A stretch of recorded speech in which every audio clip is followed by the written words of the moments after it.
First contact. The stars had always called to humanity. For centuries, we gazed upward, wondering if we were alone. When we finally developed the technology to answer that question, the response changed everything. It was a routine deep space scan when humanity's most advanced observatory detected the anomaly.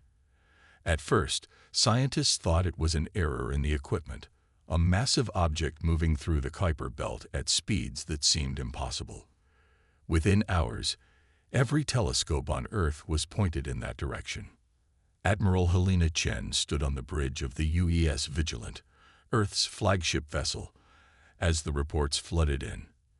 The approaching ships were massive, their hulls gleaming with an iridescent metal unknown to human science. There wasn't just one ship, there were hundreds. "Analysis complete, Admiral," her AI assistant announced. "The vessels match no known configuration. They're definitely not human." After years of searching for signs of intelligent life, it seemed intelligent life had found them instead. The first communication came 3 days later. The aliens called themselves the Hegemony, a coalition of 17 species that controlled most of the galactic arm. Their message was simple: Earth was now within their territory.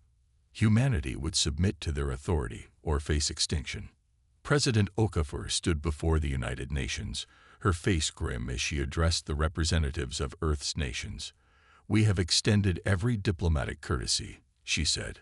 "We've offered trade, cultural exchange, even limited technology sharing. The Hegemony has rejected all offers. They demand nothing less than our complete surrender." The room erupted into chaos. Some nations called for immediate surrender, others for resistance at any cost. In the end, humanity did what it had always done when faced with an existential threat. It prepared for war while hoping for peace.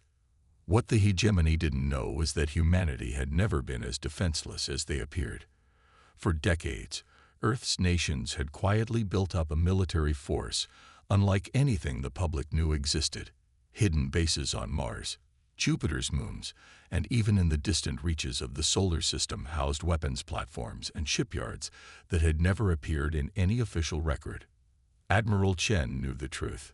Her Vigilant was just one of hundreds of warships that had been constructed in secret, waiting for a day they'd hoped would never come.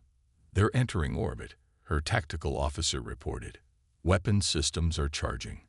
They're not even trying to hide their intentions." Chen nodded grimly. "Send the message.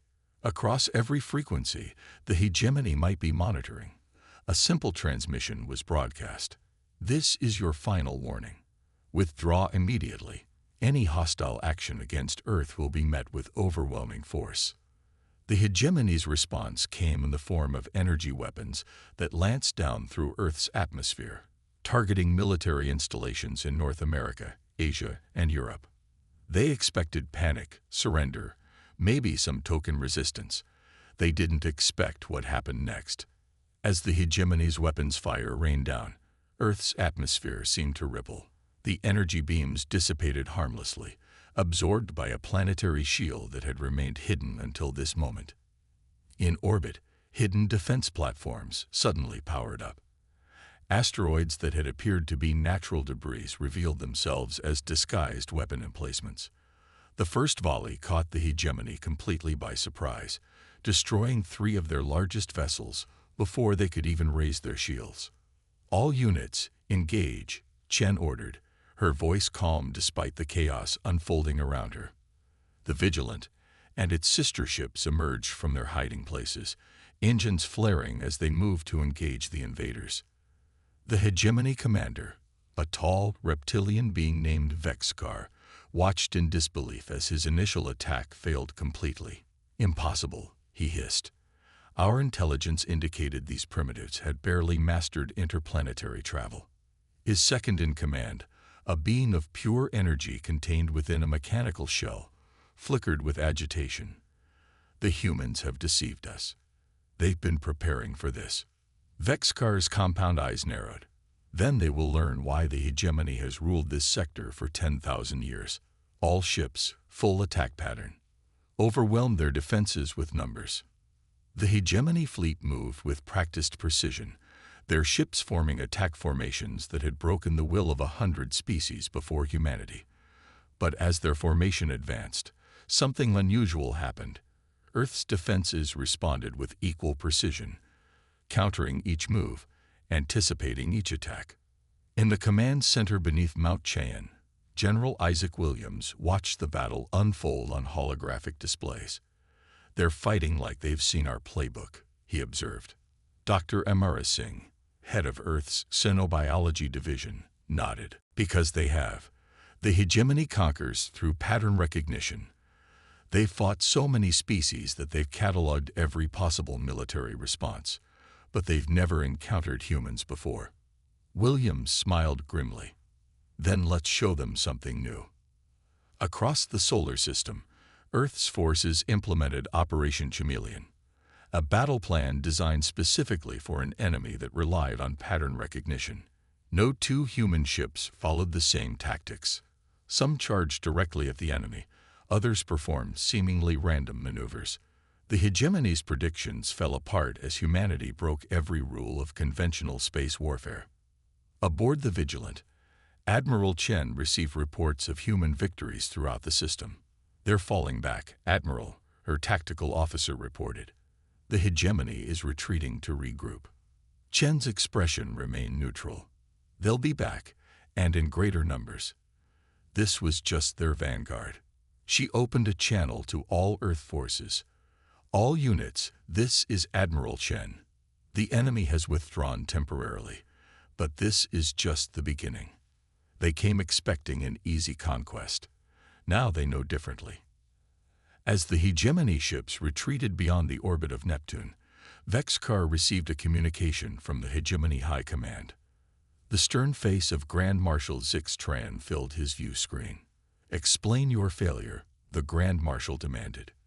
"The humans," Vexcar began, struggling to find words.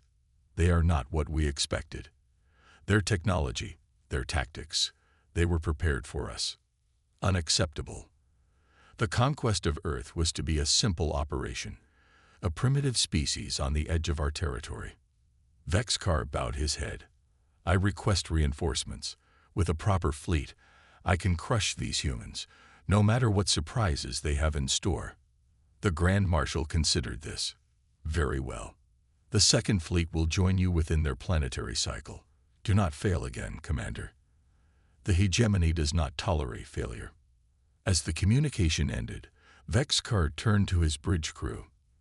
"Analyze every aspect of the human defense. I want to know every weapon, every tactic, every weakness. When we return, there will be no mercy." Back on Earth, humanity prepared for the next wave. In factories and shipyards across the solar system, production accelerated.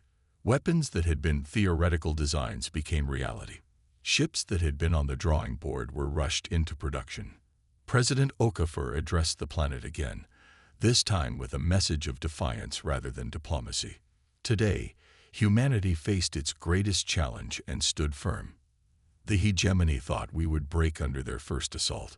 They were wrong. They will return, and when they do, they will find us even stronger, even more determined. "We did not choose this war," she continued, her voice resonating with conviction. "But we will finish it, and when it's over, the galaxy will know that humanity will not bow, will not break, and will not surrender. The hegemony has made their choice. Now they will pay the price." As her words echoed across Earth and its colonies, humanity prepared for the storm to come. The first battle had been won, but the war was just beginning. The counteroffensive. 3 weeks after the initial contact, the hegemony returned. This time, there was no pretense of diplomacy, no demand for surrender. Their fleet emerged from faster-than-light travel at the edge of the solar system, a force 3 times larger than their first attack. In the war room beneath Geneva, Earth's military leadership gathered around a holographic display of the approaching armada. "That's a conquest fleet," General Williams observed, his weathered face grim in the blue light of the hologram. "They're not just here to punish us for resisting. They intend to occupy Earth." Admiral Chen nodded. Intelligence suggests they've brought specialized ships for atmospheric deployment and ground warfare. They're planning for a long campaign. President Okafor studied the display. And our countermeasures. Dr. Singh stepped forward. Project Prometheus is ready, Madam President. All units have been deployed and are awaiting activation.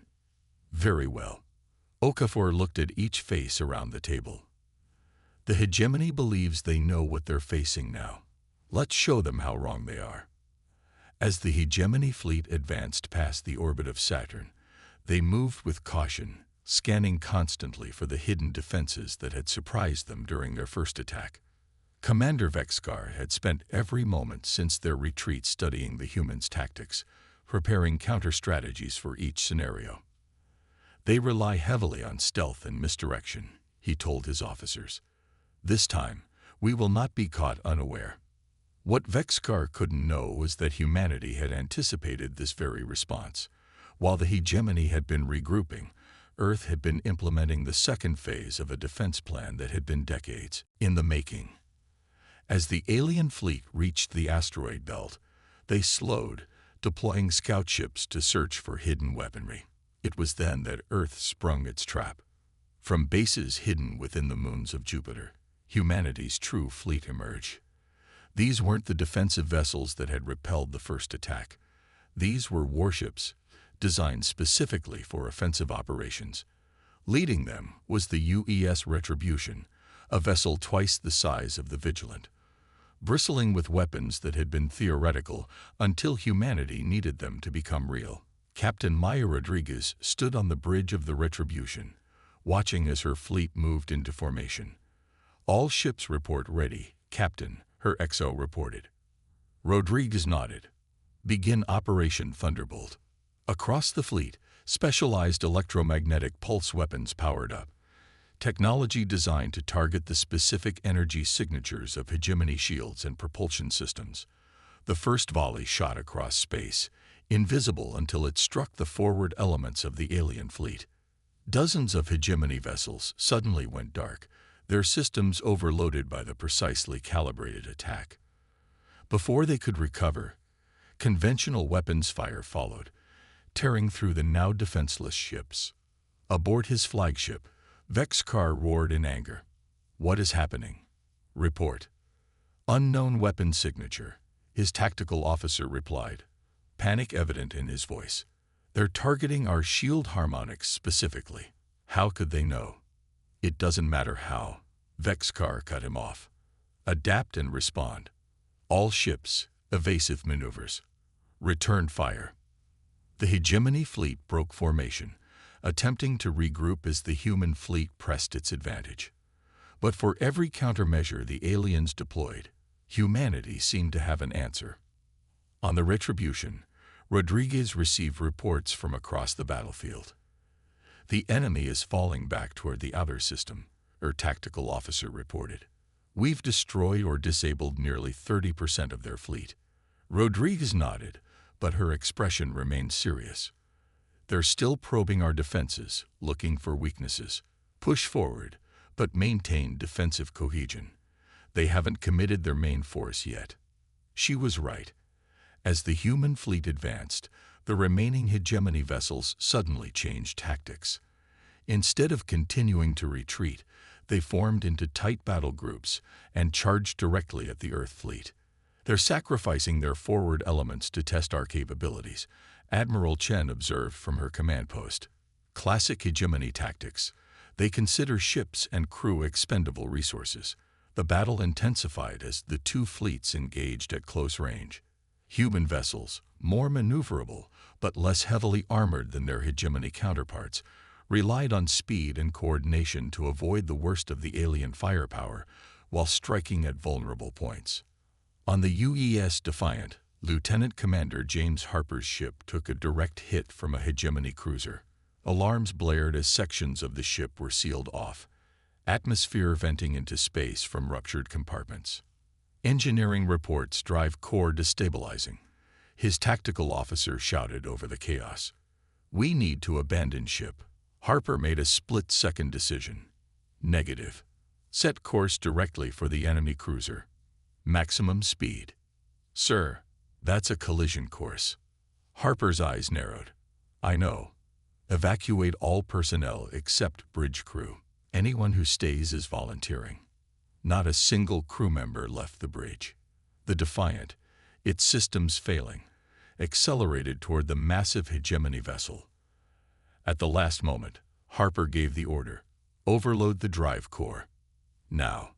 The resulting explosion tore through both ships, creating a miniature sun that temporarily blinded sensors across the battlefield.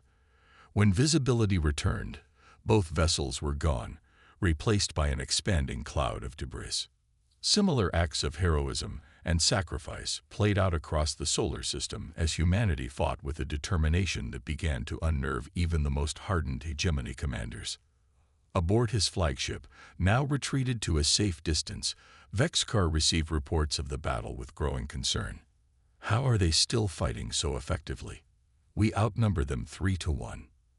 His intelligence officer, a member of a psychic species that specialized in understanding alien mindsets, spoke hesitantly. The humans, they do not fight like any species we have encountered. Most races fight for conquest or resources. Some fight for honor or ideology. The humans. She paused, struggling to articulate what she was sensing. They fight as if failure means extinction. There is no retreat in their minds, no consideration of surrender. They would rather die than yield. Vexcar contemplated this. Then we shall grant them that wish. Prepare the world breaker. His officers exchanged alarmed glances. The world breaker was a planet-killing weapon, typically used only as a last resort when a campaign was unprecedented. Back on Earth, Dr. Singh burst into the command center, her usual composure shattered. They're deploying a gravitational weapon, she reported breathlessly. Our long-range sensors just detected the energy signature. It's consistent with the weapon they used against the Arcturus Collective. President Okafor's face paled. Casualties. The Arcturus homeworld was fractured to its core, over 9 billion dead. A heavy silence fell over the room. Then General Williams spoke. Initiate Protocol Omega. Now. Across the solar system, hidden installations on Mercury powered up. The smallest planet in the solar system had been humanity's most closely guarded secret. A constructed shell surrounding a massive energy collection and amplification system that had been drawing power from the sun for decades. As the hegemony world breaker began to charge, Mercury suddenly glowed with unnatural brightness. A beam of concentrated solar energy shot out, crossing the distance to the hegemony weapon in seconds. The world breaker, designed to withstand conventional attacks, had no defense against this level of targeted energy. The resulting explosion destroyed not only the planet killer, but also a significant portion of the hegemony's remaining fleet. For a moment, silence fell across all communication channels as both sides processed what had happened. Then, from Earth, a message was broadcast on all frequencies, in all languages the hegemony might understand. This is humanity's first and final warning. We did not seek this conflict. We offered peace, and you chose war. That choice has a price. Withdraw now, or there will be nothing left of your fleet to return home. Vexcar stared at the devastation on his view screen. The world breaker, the hegemony's most feared weapon, destroyed in an instant. Half his fleet gone. And still the humans fought on. Their smaller vessels now moving to encircle his remaining ships. Orders, Commander. His second asked quietly. For the first time in his long military career, Vexcar gave an order he never thought would pass his lips. Retreat, full retreat. All ships, return to hegemony space immediately. As the remaining hegemony vessels turned and fled, humanity didn't pursue. They held their positions, weapons still ready, watching as their enemy disappeared into the darkness of space. On the Retribution, Captain Rodriguez allowed herself a small smile. They're running. Admiral Chen's voice came over the secure channel. Don't celebrate yet, Captain. They'll be back. And next time, they'll bring everything they have. Rodriguez's smile faded. Then we'll be ready. Whatever it takes. Across the solar system, the survivors of the battle began the work of recovery and preparation. The hegemony had been driven back, but everyone knew this was just the beginning. The real war was yet to come. Victory's price. 6 months passed. Earth used every moment to prepare. The shipyards of Mars and the orbital factories above Earth worked without pause, producing weapons and vessels at a rate that would have seemed impossible before the war began.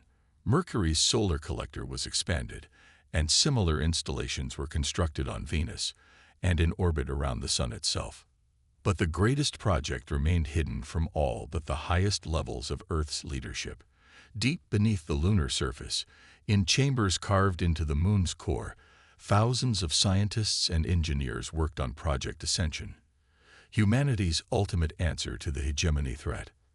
Admiral Chen stood in the massive underground chamber, watching as technicians made final adjustments to a device that didn't look particularly impressive. A sphere of black material about 3 meters in diameter, suspended in a containment field. "Will it work?" she asked Dr. Singh, who stood beside her, dark circles under her eyes from months of non-stop work. "The simulations are promising," Singh replied. "But there's no way to test it fully without activation. And once activated—" "I understand." Chen nodded. "Let's hope we never have to use it." The warning came from the long-range detection grid that humanity had expanded to the edges of the solar system. The hegemony was returning, and this time they had brought their entire military might. Thousands of ships from every corner of their territory converged on the Sol system. President Okafor called an emergency meeting of Earth's Security Council. "This is it," she told the assembled leaders. "Intelligence suggests they've recalled ships from every front, every conquered world. The hegemony has never committed this level of force against a single opponent. They're afraid," General Williams observed. "We bloodied their nose, destroyed their superweapon. Now they need to make an example of us, or other subjugated worlds might get ideas." "Our status?" Okafor asked. Admiral Chen stepped forward. "Our forces are at full readiness. Every defensive platform is operational. Project Ascension is prepared for deployment if necessary." Okafor looked around the table. "We always knew it might come to this. Are we in agreement?" One by one, the leaders nodded. Earth would make its final stand. The hegemony fleet arrived as a single massive force, emerging from faster-than-light travel in perfect formation. At its center was a vessel that dwarfed all others, the Dominion, flagship of the Grand Marshal himself. This was no longer just a conquest. It was an execution. Grand Marshal Zixtran stood on the command deck of the Dominion, his 4 arms folded behind his back as he surveyed the human solar system on the tactical display. "No race has ever defied the hegemony twice and lived to speak of it," he declared to his assembled commanders. "These humans believe their initial victory grants them special status. Today, we will correct that misunderstanding." Unlike Vexcar's cautious approach, Zixtran ordered an immediate full-scale attack. The hegemony fleet surged forward, weapons blazing as they encountered the first line of Earth's defenses. Humanity responded with everything they had. The solar collectors fired in sequence, their beams cutting through the front ranks of the hegemony formation. Defense platforms throughout the system activated, filling space with overlapping fields of fire. Earth's fleet moved to engage, led by Admiral Chen on the rebuilt and upgraded Vigilant. For hours, the battle raged across the solar system. Human ingenuity and determination against hegemony numbers and technology. But this time, despite humanity's preparations, the sheer scale of the alien force began to tell. One by one, Earth's outer defenses fell.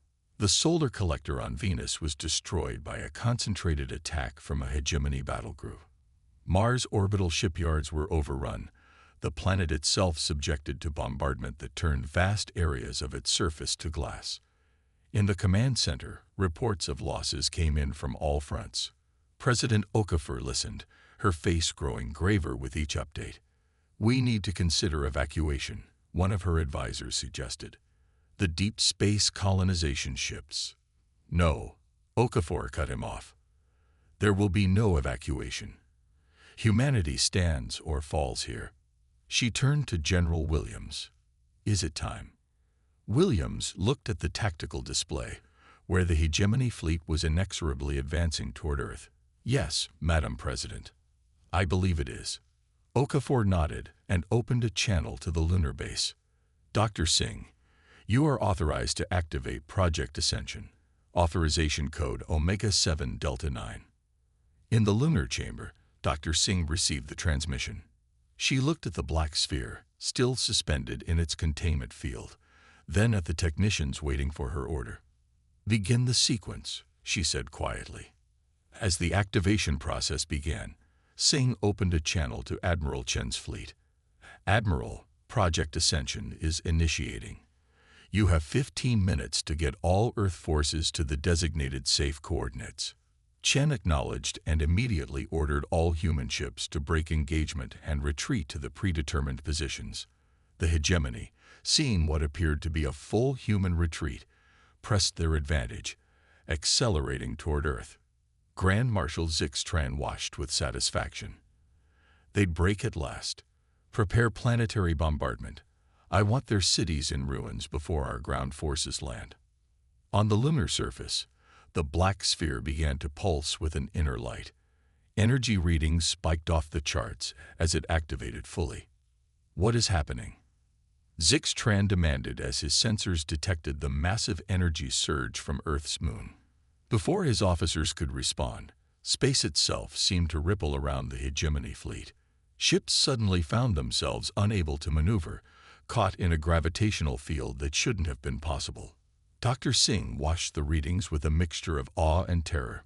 Project Ascension was working exactly as designed, a controlled singularity, generating a gravitational field that could be precisely directed.